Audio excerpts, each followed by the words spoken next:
What's up everybody, this is Master Ian Gamer. Having gotten to playtest Overwatch 2 in the recent alpha, today I wanted to do a video talking about my experience with the broader elements of Overwatch 2, such as things like the new 5v5 format, the brand new push game mode, as well as the sound design of Overwatch 2, which is really phenomenal. There's some cool stuff going on with that, and even the brand new ping system. So jumping right on in, let's go ahead and start off with what is by far the biggest, most prominent thing regarding the general aspects of Overwatch 2, which is 5v5. Now, personally, I was very skeptical of 5v5 prior to actually getting to play it. With only one tank hero per team instead of two, I had a lot of concerns about how this would impact the tank role, what it would feel like to be playing as a tank, and especially how it would impact the off tanks specifically. So I guess to start off, let's talk about the tank heroes. How does it feel playing as a tank in 5v5? Well, honestly, it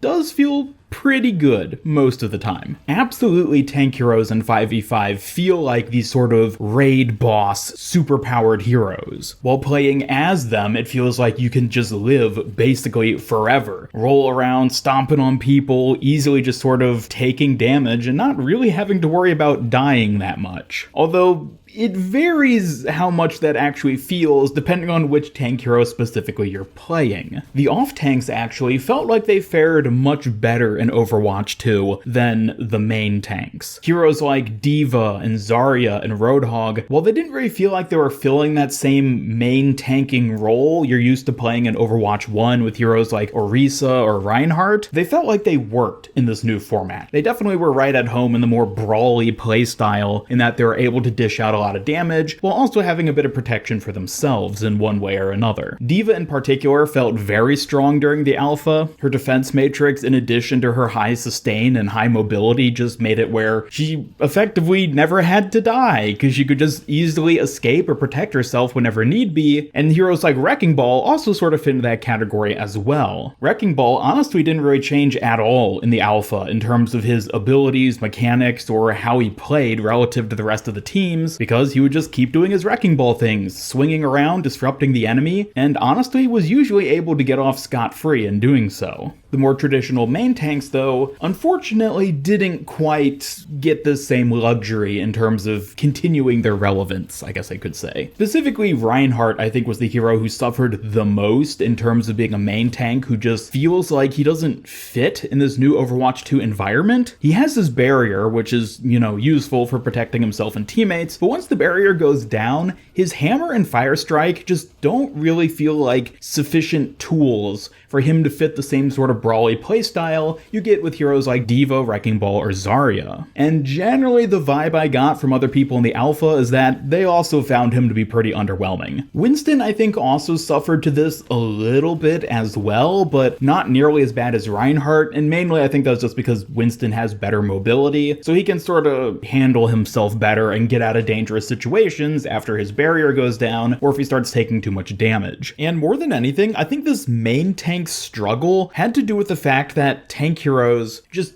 don't really have backup in the same way they used to, specifically when it comes to a main tank being able to rely on their off tank. In Overwatch 1, when you have two tank heroes, they can sort of look out for each other. Personally, over the years, this has always been one of my favorite aspects of playing tank heroes. You get this almost sort of camaraderie between the two tanks in any given team, where it's like they've got each other's back, and sure, the whole team is helping everyone succeed, but there's this sort of like extra connection between the two tank players, which I always really liked. And so now not only do we lose that just by not having that second tank, but also there isn't that other designated player to sort of watch your back. The example I'm sure most people are familiar with is the Reinhardt-Zarya combo, where Reinhardt has the big barrier, and then when the barrier goes down, Zarya's there to either bubble him or walk forward herself with her personal bubble to help absorb some of that damage and essentially give Reinhardt some room to breathe. However, without that second tank hero to provide that sort of emergency backup cover, a lot of these main tank heroes just feel like they don't really have anyone to rely on in that way, and thus when their main form of defense goes down, like Reinhardt losing his barrier, he often just sort of dies. Now interestingly, Sigma actually seemed to be one tank hero who filled this area in a bizarre way that I wasn't really expecting, in that he essentially felt like he was his own off-tank, where he'd have his barrier up serving as sort of main tank-like role, protecting his team from damage, but then if his barrier goes down, he still has his kinetic grasp to help protect himself. Sigma felt really interesting in this alpha in the 5v5 format. I really wish I'd gotten more time to actually spend playing him, and he's definitely a hero I'm going to be focusing on playing a lot during the beta, but he just felt like he fit into this very unique sort of niche within the tank category that nobody else felt like they really quite occupied. However, despite this absence of a secondary tank heroes never felt like they were fully vulnerable when their defenses go down, mainly due to the team's support heroes.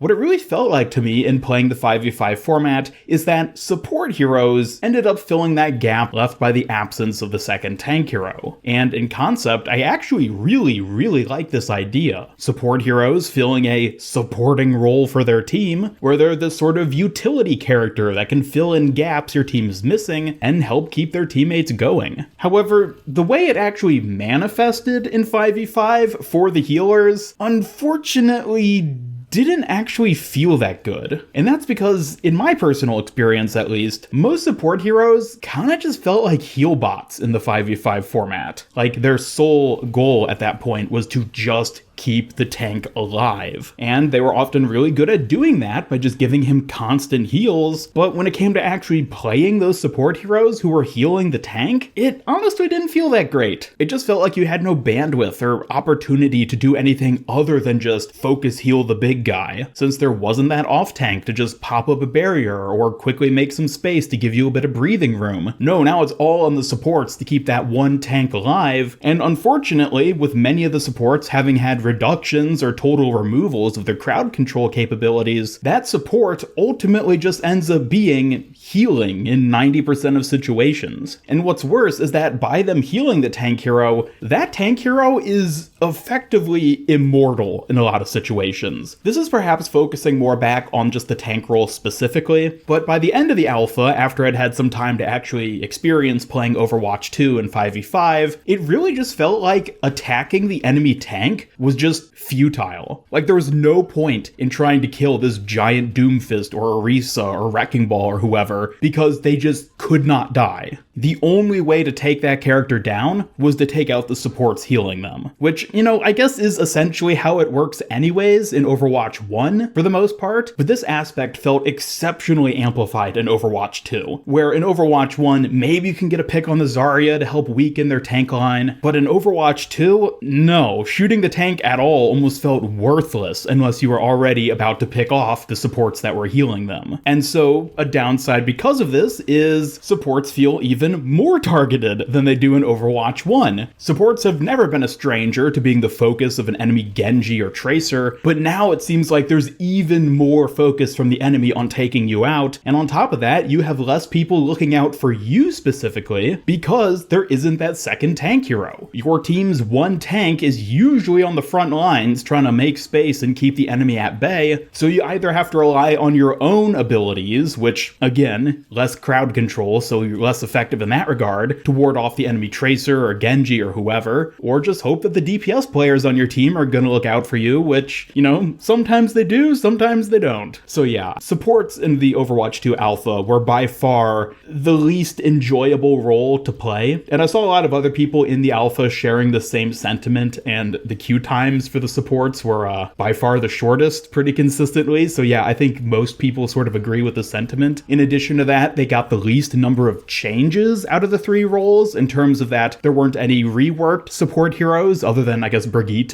who basically just had a lot of aspects of her kit stripped away, like her shield bash no longer stuns, it just knocks people back a bit. So overall, supports felt underwhelming. However, the devs did comment on this a bit to us who were playing in the alpha, and they acknowledged that the supports felt a little underwhelming in this version, and while they didn't give us any specifics about things they're looking into changing, or, you know, what we could expect later down the line, they did say that they would would be devoting more focus to supports in the future, with presumably future betas in the final release, to try to make them feel a bit better and more unique and more enjoyable to play. So while I'm sure a lot of people are gonna enjoy this version of the support heroes, because certainly if you're someone who likes focusing on healing and you're really good with a character like Baptiste or Mercy, then this is probably gonna be a really enjoyable environment to play in. But I think for a lot of people, at least in this initial version of Overwatch 2 that's gonna be in this first beta, the support role is probably going to be the least interesting and the least enjoyable. That's just my take on it though. Again, I'm predominantly a tank main, so supports aren't really my area of expertise, but that was just my experience with it.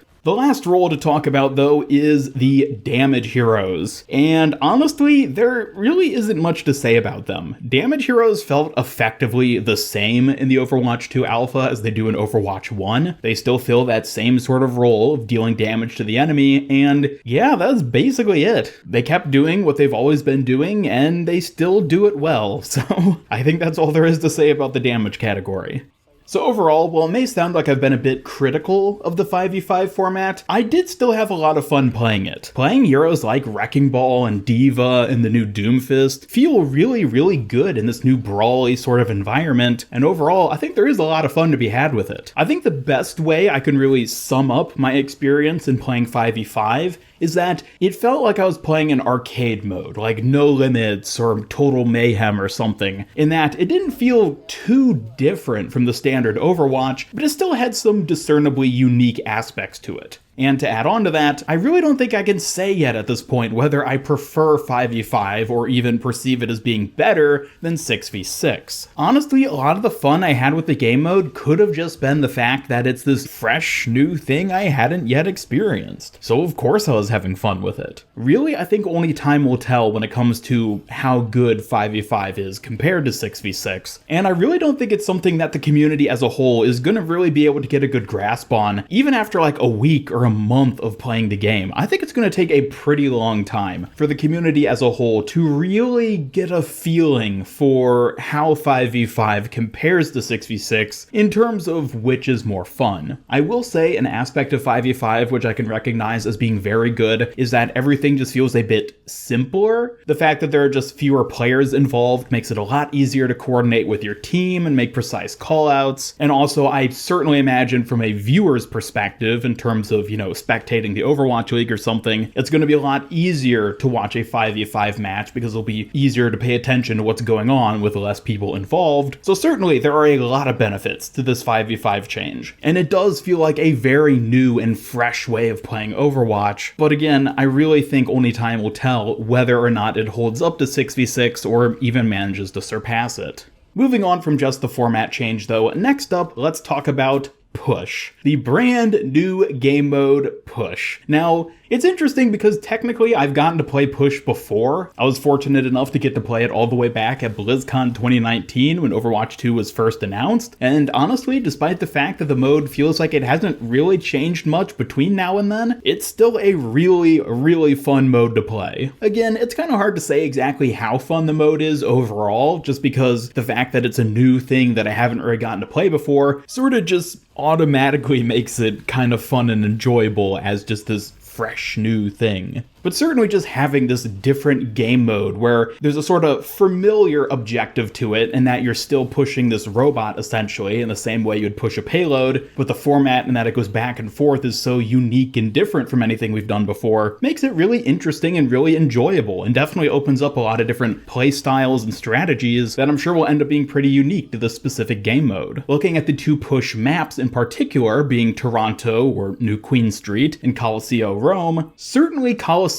was the more enjoyable of these two Push maps. New Queen Street feels very basic and bare bones and just sort of straightforward, which I'm sure is probably the result of the fact that it was developed, well, at least 2 years before Rome was, as far as we can tell. But that doesn't mean I disliked Toronto. Toronto is still fun. It's very simple and straightforward, which I guess is good in its own right, but Rome was definitely my favorite out of the two. And I'm sure in large part that had to do with the fact that Wrecking Ball was surprisingly good on Rome. There's a lot of spots where he can sort of spin around pillars and different structures or swing himself himself up onto walkways that honestly just really complimented the character. So definitely I'm eager to get to play around as Wrecking Ball on Rome more to figure out more little spots where I can do some cool tricks and whatnot. But both New Queen Street and Colosseo are really fun maps to play on, and of course are beautifully detailed, as I talked about a little bit in one of the videos I did a couple days ago, focusing on some of the secrets and hidden details of the brand new Overwatch 2 maps. I'll have that video linked in the cards on screen if you haven't seen it already. Now, one potential issue I noticed when playing this new push game mode is that I'm a little worried about the longevity of the mode, in terms of that it seems like a mode that people might get frustrated with after a time, and let me explain why. So something I noticed after playing quite a few push matches was that whichever team sort of won that first fight and first managed to push the robot a decent stretch towards the enemy's base, which is the overall goal of push, usually was the team that ended up winning. And I'm a bit worried that that aspect is going to start to sort of snowball over time, such that at some point in the game's lifespan, I'm worried that it'll become a thing where once people lose that first team fight and the other team starts pushing the robot towards their base, the losing team might just give up. It's similar to how in the early days of Overwatch, when heroes were more sporadically balanced, it'd be like, oh, we have a diva on our team, back when, Diva's defense matrix was really, really bad. The team would just throw because, oh, we got a diva, we're not going to win, who even cares? I'm worried we're going to see a similar fate in that the sort of community mentality is going to end up evolving, where people just feel increasingly frustrated the closer that robot gets to your own base, until the point where losing that first team fight makes you feel like just giving up right then and there. I don't know if this is going to happen for sure, certainly I hope it doesn't, but it's just the sort of thing that I feel like I could see happening, which has me a bit worried.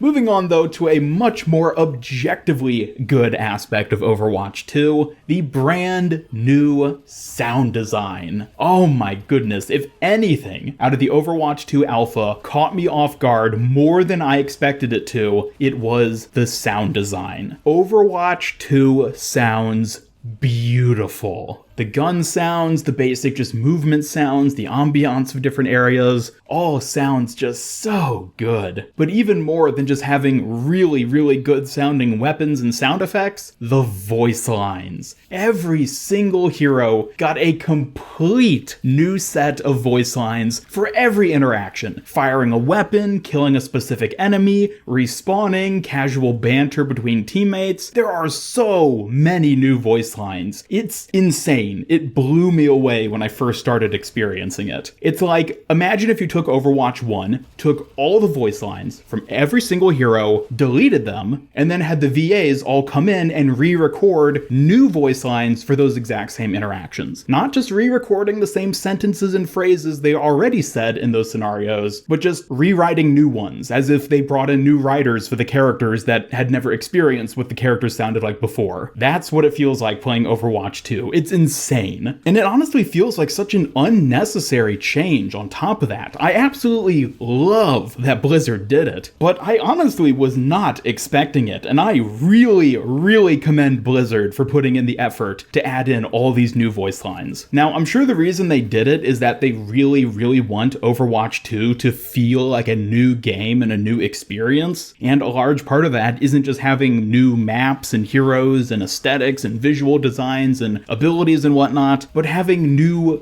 sound. Of course, they're not going to completely get rid of all the old heroes, but they can still make those old heroes sound new by just having them say new things. We've been listening to heroes like Junkrat and Torbjorn and Reinhardt say the same lines over and over and over again for years at this point. And sure, they're always getting new little interactions that'll periodically be added in various updates, but to have these characters speaking and interacting in the same way they used to, but just saying different sentences, it's amazing how different it makes the game feel. Honestly, I don't think this is something I can even really convey to you just by talking about it. It has to be something you experience for yourself in game, which is why I'm super excited for more people to actually be able to get into the game and start playing it once the Overwatch 2 beta begins. So Blizzard, if there is one thing which I unequivocally commend you on having achieved with the Overwatch 2 alpha, it is the fantastic job you did with sound design. Truly beautiful, and certainly worth acknowledgement. But moving on to another aspect, which is certainly worth addressing in this Overwatch 2 alpha, the new ping system. How good is this new ping system? Well, it was nice and useful during the times I remembered it actually existed. Yeah, that's basically my experience with the ping system during the alpha. 90% of the time, I completely forgot it was even there. I'm sure that doesn't sound great, but I don't think it's as bad as, maybe it sounds. Really, I think it was more an issue of just, there's so many other shiny new things, the new hero Sojourn, the reworks, the new sound design, the new maps, all these cool things to focus on. The ping system just kind of fell by the wayside. And given that I'm falling back into my old muscle memory and, the play style of being used to playing the various heroes and the typical way I go about communicating and engaging within the game itself, having this new designated ping system, which is essentially just a whole new set of abilities you can use just as any hero, it just wasn't something I was used to using. And the fact that I think most other people also weren't used to using it meant that not that many people used it very frequently, and thus, since not many people were using it, not many people really noticed it. This is definitely something that I think will get better as time goes on and people just get more used to the fact that it exists. And then once more people start using it and people see that little ping notification more often and like, oh, there's a Reaper over there behind that wall or whatever, then it'll become much more better integrated into people's play styles and, actual strategies with people using it. So even though I didn't really make much use of it or really even notice it that much during the alpha, I think overall it is definitely a good and useful addition, and is probably one that is going to get a lot of use over time as people just get more used to its existence. One other thing that I guess is worth addressing is the changed times of day for many of the original Overwatch 1 maps that were playable in the alpha, such as like daytime King's Row or nighttime Route 66 or Oasis. These were things we of course have known for a while were going to be coming in Overwatch 2, so it wasn't like a huge big deal to actually get to see them, but it's still cool just actually getting to walk around these maps at these alternate times of day and getting these very different sort of takes on the visuals of these existing maps. So that was something that was definitely cool as well, and hopefully y'all will get to enjoy those as well during the beta. But otherwise, yeah, I think that's about it. I believe this now wraps up my discussions of the Overwatch 2 alpha experience I had. If you haven't seen it already, I did a video yesterday talking about Sojourn and the new hero reworks for Orisa, Doomfist, Bastion, and Sombra, and my experience with actually getting to play around with those. So be sure to check that video out as well if you haven't already. I'll have cards to both of them linked on screen. And otherwise, thank you all so much for watching. Let me know your thoughts on any of these changes with the Overwatch 2 alpha and or beta. Are you a fan of the new 5v5 format and push game mode? Or maybe you've got some concerns about them as well. Either way, I'd love to hear from you, and thank you all so much for watching. Be sure to subscribe, follow me on Twitter, hit up that bell icon, and come join my Discord server to hang out and never miss any of my future Overwatch content. Special thanks to my YouTube channel members who help make these videos possible, and if you'd like to join them to earn some cool rewards, then just hit that join button down below. Otherwise, this is Master Ian Gamer signing off, and until next time, have a great day.